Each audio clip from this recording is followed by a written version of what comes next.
Has anyone heard his rendition of Strawberry Fields? Most of you haven't, and that's terrible. You need to all be going home and Googling that and listening to it.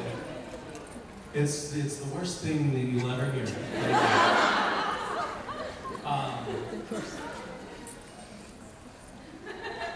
Maybe that could be my challenge, to create music that's even worse than William Shatner's Strawberry Fields.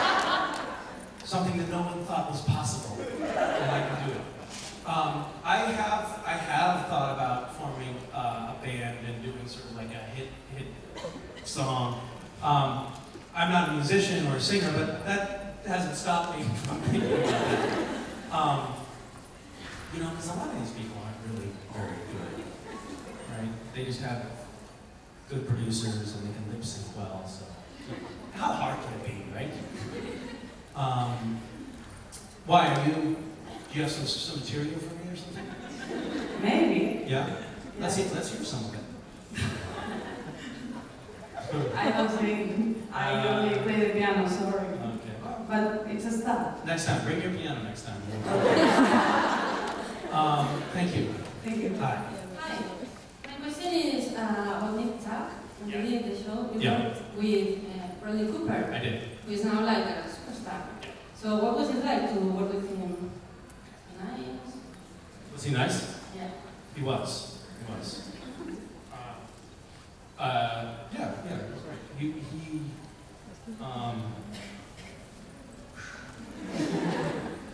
He was, you can tell why he's become a superstar. He was so unbelievably funny on the set.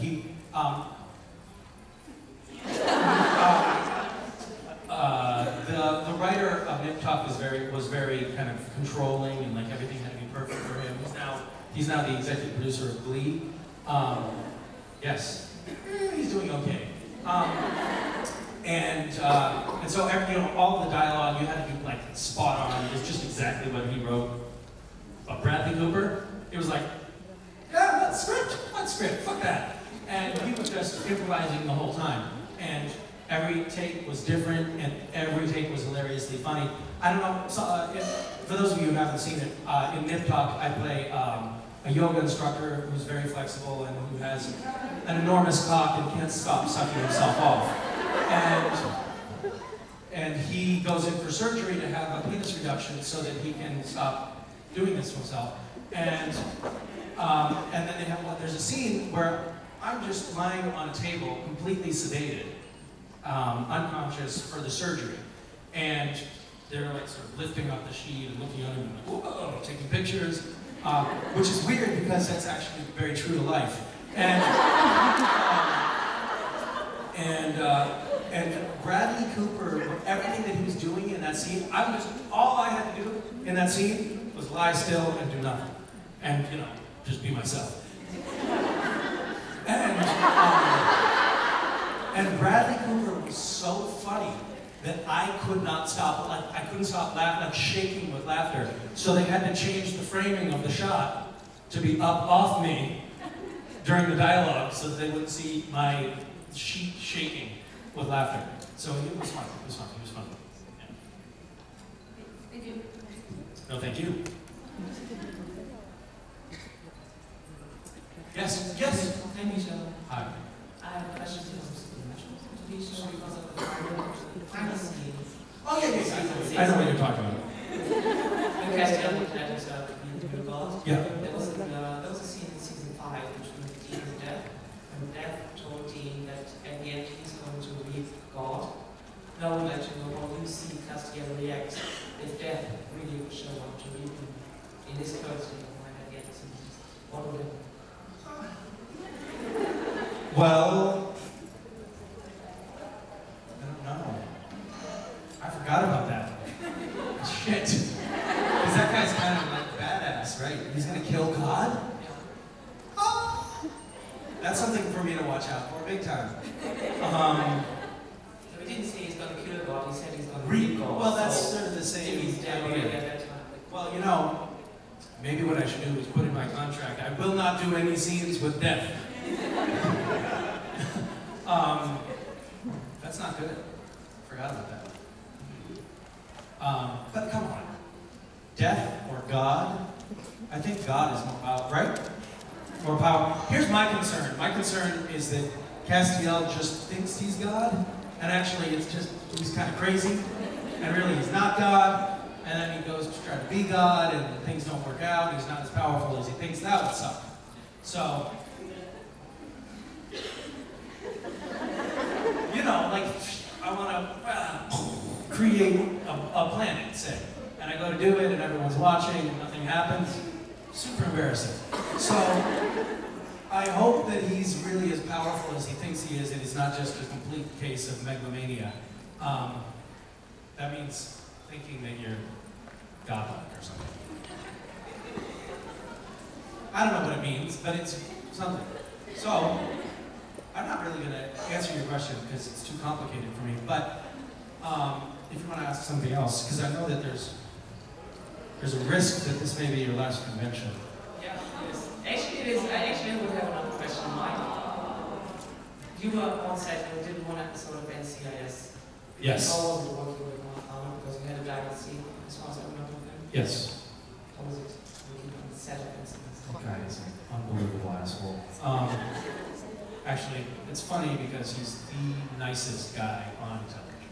He's super. He's actually, I think about, you know, when you go, when working as a guest star in television is actually really hard because you come into a set and everybody knows each other and they're all really kind of buddy-buddy and they're bored out of their minds. Like, say, for instance, if you do an episode of, I don't know, Close to Home, maybe. You come on the set and they're like, and this is, I'll be a series regular in a scene with me. And action.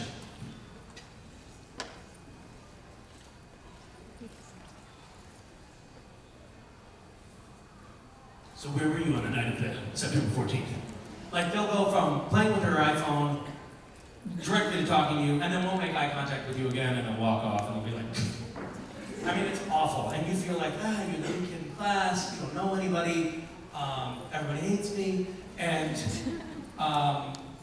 it's really kind of it's hard to do. And Mark Harmon, when I came on the set, they were like, Mark would like to meet you.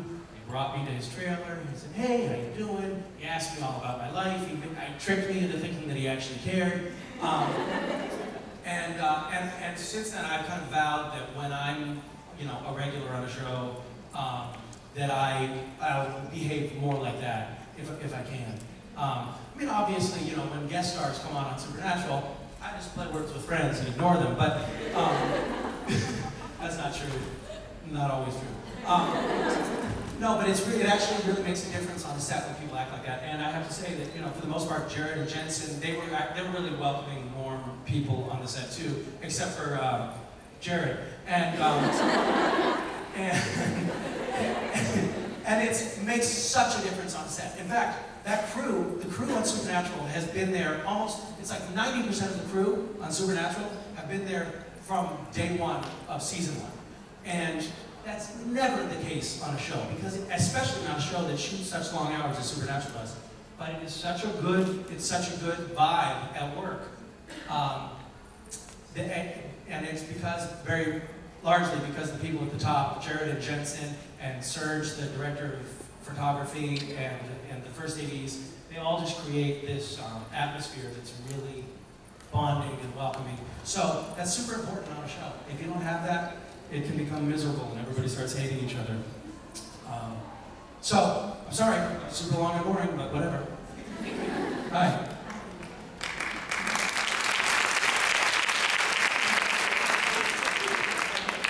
I'm Evelyn from Indonesia. Indonesia? Whoa. No. Wow. Did you come just for this event? No. Oh. That's incredibly disappointing to learn. I was like, yes, you're all the way here. Just to, no, actually, you're living 5 blocks from here in Barcelona. Yes, is that true? Just to do. Do I still do yoga? That question assumes that I ever did yoga in the first place. You were cast as a yoga teacher. I was tested as a yoga teacher. However, I I'm just an actor. I'm also not an angel. I tried to explain this before. Yes. You know, it's funny too because they wrote the yoga shit into the Misha character on Supernatural in that episode, French Mistake. I don't do yoga. But they watched probably Nip Tuck and they're like, oh, he's a yoga teacher. No, that's not how it works. You know, I get letters like, you really are an angel. No, I'm actually not. I play an angel. It's very different. But I'm sorry to disappoint you. Do you do yoga? What do you do? Just basic yoga. Okay. Do you want to come up and do some yoga? Let's leave the whole group in.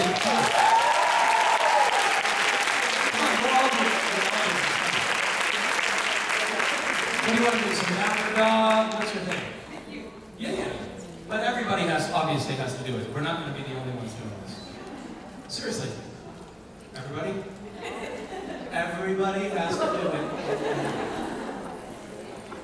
I do downward dog? Okay, everybody get in the aisles and do your downward dog. We're going to do some yoga in our blood flow. We have one